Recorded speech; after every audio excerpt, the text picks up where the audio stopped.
Okay, so what I'm going to teach you guys today is this game called Settlers of Catan. It's a board game, but now you can play it online at a website called playcatan.com, which I've got linked in the information. It's completely free, no, anything like that required to play, just internet connection.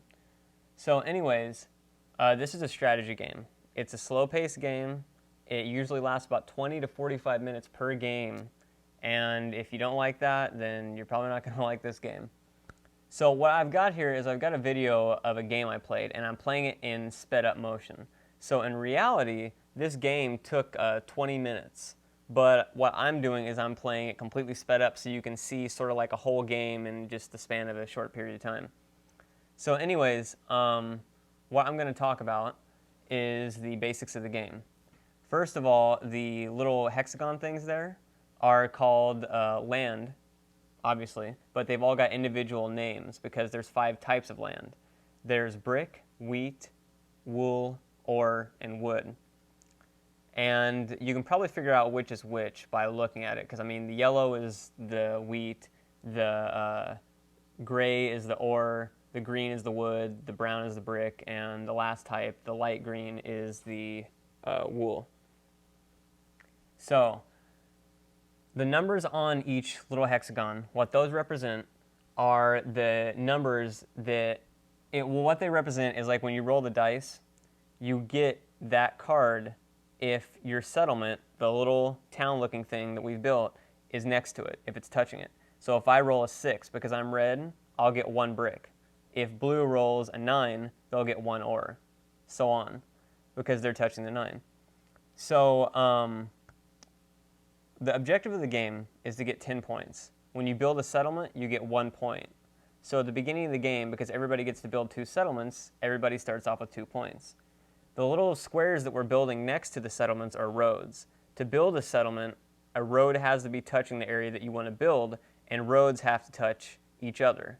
So in other words, where you place your first 2 pieces is really important because everything has to spring forth from those. You can't just build wherever you want on the map. You also can only build settlements if there's no other settlement within one area.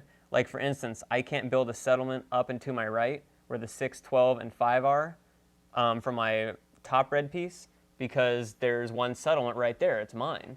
Now I could build 1 space up where the empty space, the 12 and the 6 are, because that's 1 space apart. So the next thing I want to cover real quick is the little anchors on the sides. What those are areas that you can build that sort of give a double-edged sword type of advantage. Like the 3-1 ratio only takes you 3 cards to trade for 1 card, which I'll get into later. And then the other ones only take 2 of that type of card to trade for 1 card. Like the one there on the far right, the 2 on the far right with the wheat and the brick icons, you only have to trade 2 wheat to get 1 other card or 2 brick to get 1 other card if you build on those. The disadvantage is that you build in an area that's only got 2 or 1 hexagons of land. So the next thing I'm going to cover real quick about the basics of the game is the robber. When anybody rolls a 7, that means that the robber comes out and is active. Now, let's say I roll a 7. This means that I can move the robber wherever I want, that little gray piece, and whatever piece of land he's on, no cards will come from that. So let's say I move it all the way over to the 10 there on the right where the blue and the orange are at, no cards will come from that space. So if I roll a 10 or anybody else rolls a 10, nobody will get anything from that 1 land piece. Now, the second aspect of it is wherever you put the robber, whoever places the robber there can take 1 card from any players touching that area. So again, if I put it on that 10, I would be able to take 1 card from blue or 1 card from orange, but not from both at the same time. The last element of the robber is that if anybody has over 7 cards, then they have to give up a certain amount of cards to the bank or, to the game computer or whatever. It's basically like you bust in blackjack. You have to, give up your cards, you're over, or whatever. You don't lose the game. Bad analogy, whatever. Anyways, so those are the aspects of the robber. Now, note that even if you have over 7 cards and you roll 7 and you get the robber, it doesn't mean that you can't do anything with them. You can still move the robber and then take another card from somebody else. So you may lose a few, but you can get back one from somebody else. And other people get affected by it too. The whole board gets affected by the over 7 cards rule. So the next thing about the game is the 4 icons under your name. The upper left one is to roll the dice, self-explanatory.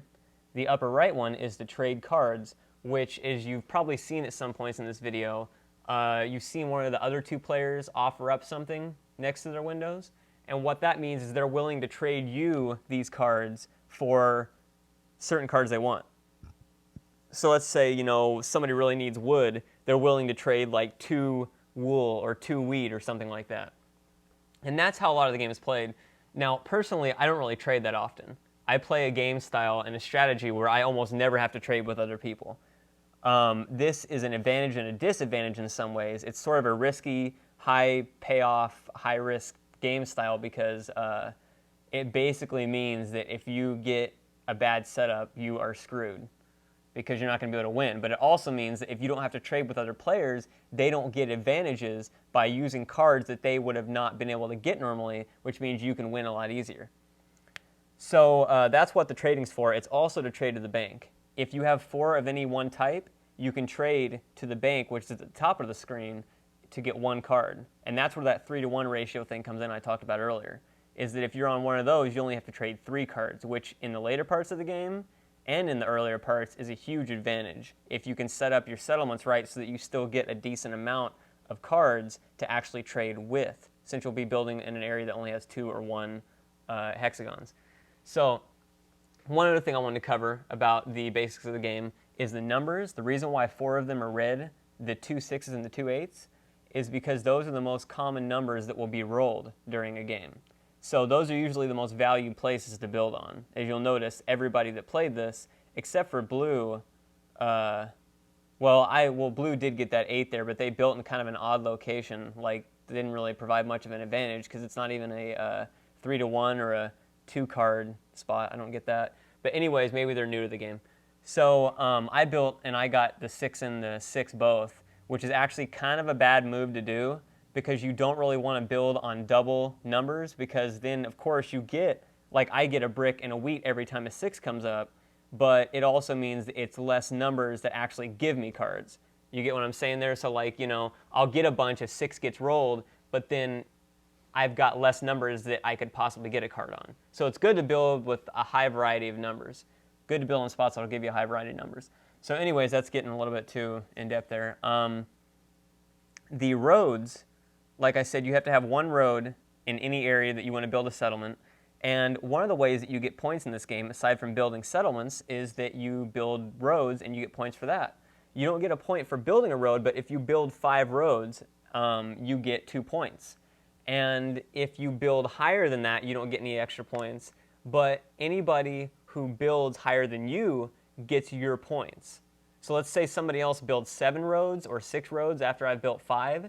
They get my 2 points, and I go down 2 points. So whoever has the highest amount of roads gets 2 points past 5 roads.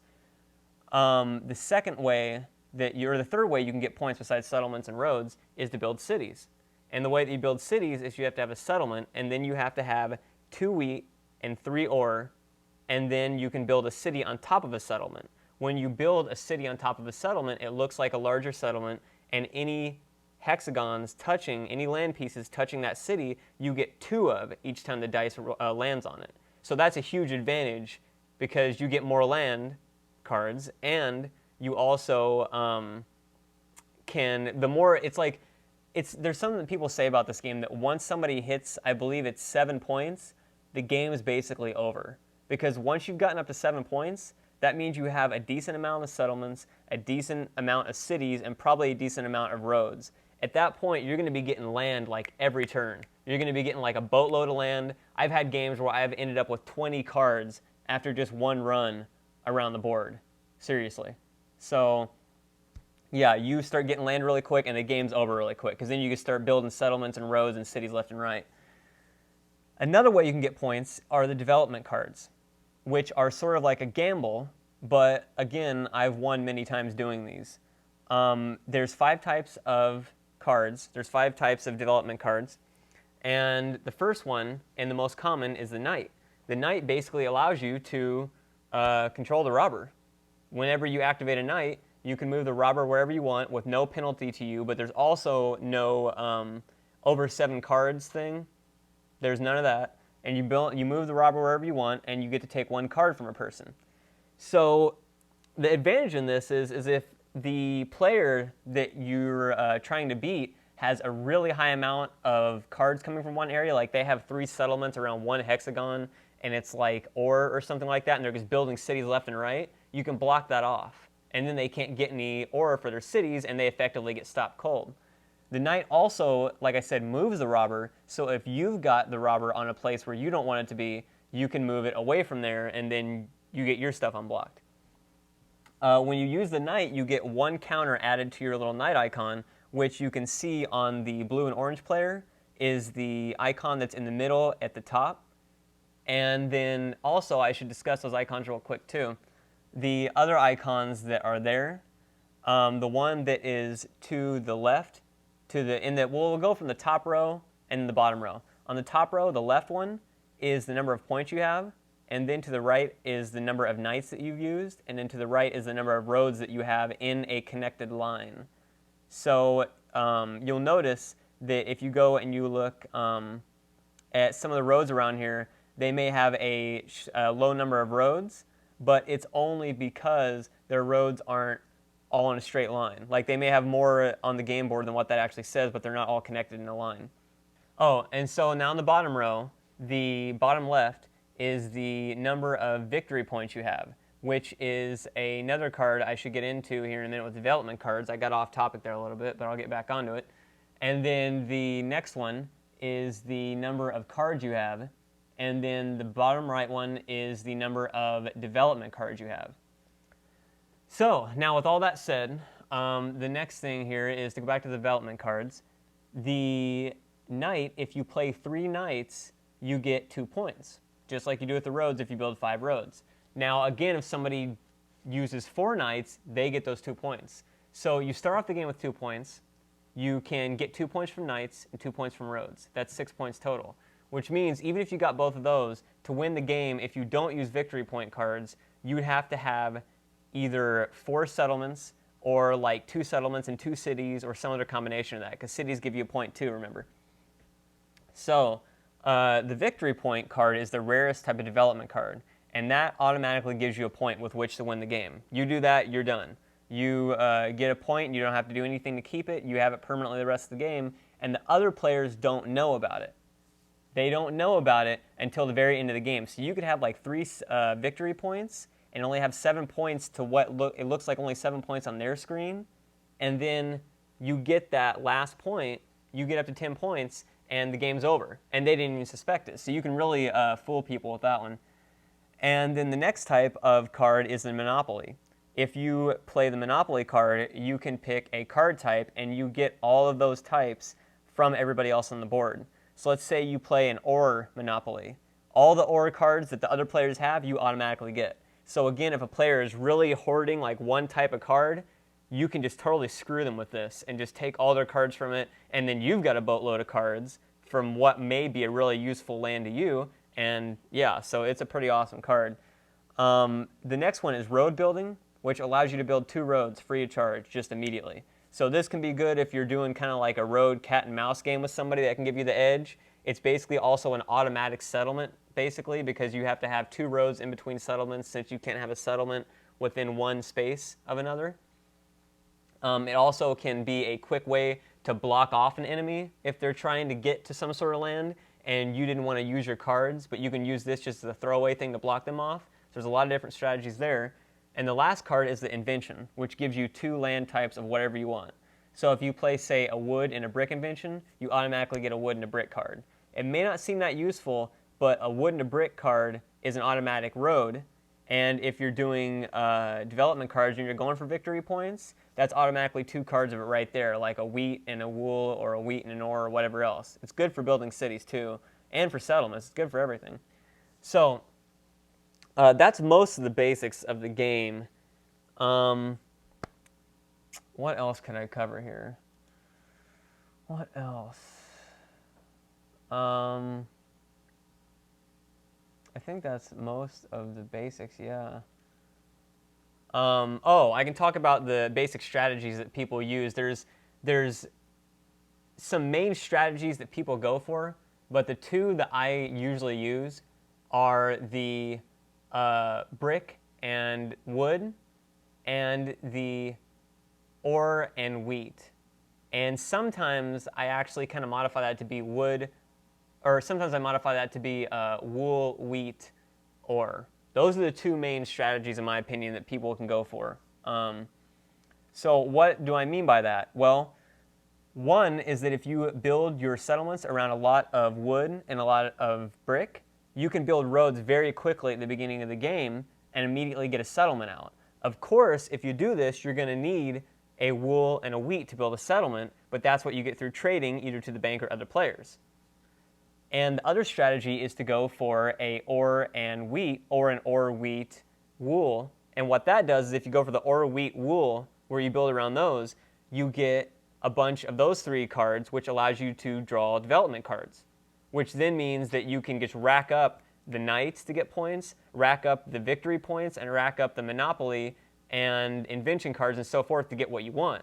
Also, ore is generally a pretty valued card, as is brick, but ore is pretty valued for cities in the late game, so you can use it a lot to really barter with people and get like 2 or 3 cards for 1 ore, if you can surround it, if you can really take control of it, and prevent other players from getting it. And then if you do just ore and wheat, you can stock up on those, and in the late game, again, you can build cities, but this is somewhat of a risky strategy, and I don't really recommend doing it unless you know for a fact that you can totally corner those and prevent other players from getting any wheat or any ore at all outside of trading, and if you're building on the 3-to-1 ratio. Because if you build on that, then you can trade really quickly in the early game and immediately get the road and settlements built that you need to, and then you'll already have cornered the ore and the wheat, and then you can go get the other types that you need in small supply to build what you need, and then you can just build the cities like crazy and you're done. That's usually the one I honestly do, but it's a pretty risky one. So yeah, that's honestly the majority of the basics of the game. There's a lot of advanced strategies to this. I really recommend, though, you go and you pick it up and you try it. I'm sorry I couldn't really edit this more in depth or something like that, but going through and actually trying to edit this would have taken forever. And yeah, and I think I explained a lot of the basics pretty well enough.